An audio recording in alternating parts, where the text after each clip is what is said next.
Halo, selamat sore. Perkenalkan nama saya Efrawati Sian dengan NIM 4411053. Saya dari Lomba Biologi B angkatan 2020.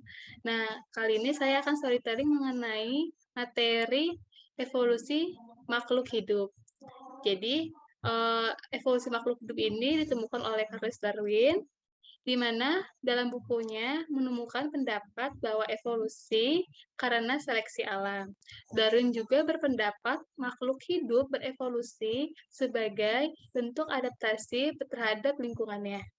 Jadi, di sini tuh ada fakta-fakta yang mendukung pemikiran Darwin mengenai evolusi, yaitu ada 4 fakta. Yang pertama, terdapatnya variasi dalam populasi makhluk hidup yang umumnya dapat diwariskan. Hal ini terbukti dari hasil pembuatan tidak ada dua individu dari satu spesies ke spesies yang sama.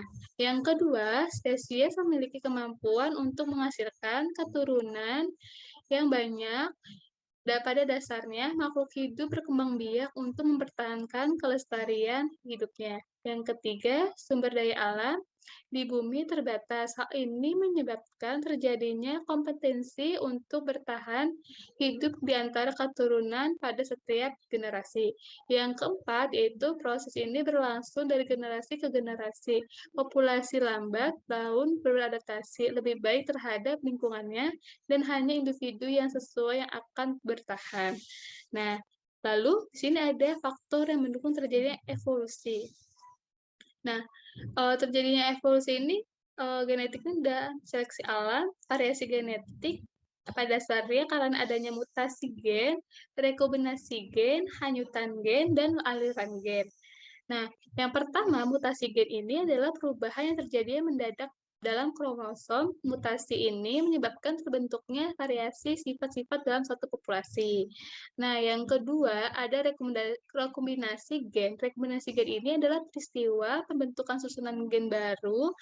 Rekombinasi gen ini dapat terjadi saat peristiwa pindah silang pada fase 1 dari meiosis 1. Nah, yang ketiga ada hanyutan genetik. Nah, hanyutan genetik ini merupakan peristiwa perubahan frekuensi gen dalam suatu populasi. Hal ini terjadi karena adanya populasi kecil yang berpisah dari populasi asalnya. Akibat akan ada gen-gen tertentu memiliki jumlah banyak, sedikit, atau bahkan menghilang dari populasi.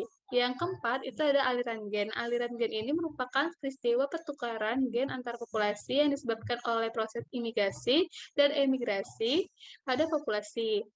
Sebagian contohnya yaitu seekor kumbang merah melakukan imigrasi ke populasi kumbang kecoklatan. Kemudian, apabila terjadi perkawinan, akan ada gen baru pada populasi kumbang kecoklatan.